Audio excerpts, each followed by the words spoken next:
नमस्कार, मैं हूं रिंकू पांतावने और आप सभी का स्वागत है महाराष्ट्र टीवी 24 में।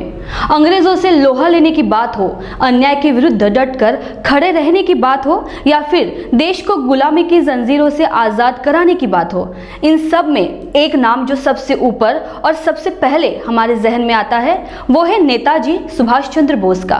23 जनवरी 1897 को जन्मे नेताजी ने भारत के लिए जो कुछ भी किया वो किसी को बताने की जरूरत नहीं है, बल्कि ये सब सुनहरे अक्षरों में इतिहास में दर्ज है। नेताजी सुभाष चंद्र बोस जो कि आजाद हिंद फौज के संस्थापक होने के साथ ही भारत की स्वतंत्रता में अहम भूमिका निभाने वाले लोगों में से एक थे। केंद्र सरकार ने नेताजी की 125वीं जयंती यानी 23 जनवरी 2021 को पराक्रम दिवस के रूप में मनाने का फैसला किया है। सुभाष चंद्र बोस भारत के महानतम नेताओं और स्वतंत्रता सेनानियों में से एक थे। सुभाष चंद्र बोस जिन्हें नेताजी के नाम से जाना जाता है, वह भारत के एक क्रांतिकारी स्वतंत्रता सेनानी थे जिन्होंने स्वतंत्रता संग्राम में शामिल होने के लिए बहुत सारे लोगों को प्रेरित किया था। उन्होंने अपनी भारत मातृभूमि की स्वतंत्रता के लिए अपना जीवन तक बलिदान कर दिया था। आज उनके जयंती पर महाराष्ट्र टीवी 24 के परिवार से उनको शत शत नमन। सुभाष चंद्र बोस का जन्म 23 जनवरी 1897 को उड़ीसा के कटक में हुआ था। उनके पिता का नाम जानकीनाथ बोस था जो एक प्रसिद्ध वकील थे और उनकी माता का नाम प्रभावती बोस था। प्रभावती बोस एक धार्मिक महिला थी। सुभाष चंद्र बोस अपने स्कूल के बहुत ही प्रतिभाशाली छात्र थे। सुभाष चंद्र बोस ने उड़ीसा के कटक से मैट्रिक की परीक्षा पास की।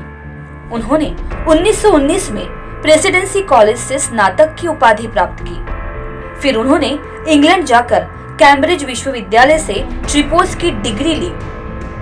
बाद में उन्होंने अपने पिता को खुश करने के लिए ICS परीक्षा पास की। सुभाष चंद्र बोस जी ने ब्रिटिश शासन का विरोध किया और भारतीय राजनीति में रुचि ली।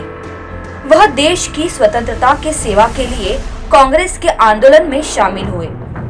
वह 1938 से 1939 तक भारतीय राष्ट्रीय कांग्रेस के अध्यक्ष रहे। उन्होंने अपने जीवन में बहुत संघर्ष किया, लेकिन कभी भी निराश नहीं हुए।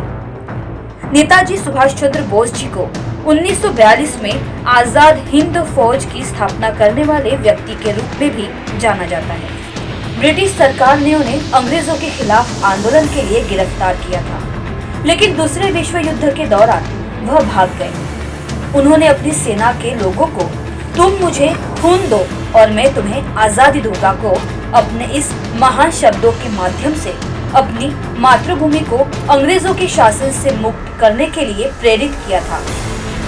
सुभाष चंद्र बोस की मृत्यु 1945 में ताइवान में एक विमान दुर्घटना में हुई थी, लेकिन कई भारतीयों का मानना था कि उस समय उनकी मृत्यु नहीं हुई थी। नेताजी इस दुनिया में नहीं है, फिर भी वह भारतवासियों के दिल में हमेशा जिंदा रहेंगे। उन्हें हमेशा देश के महान शहीदों में गिना जाएगा।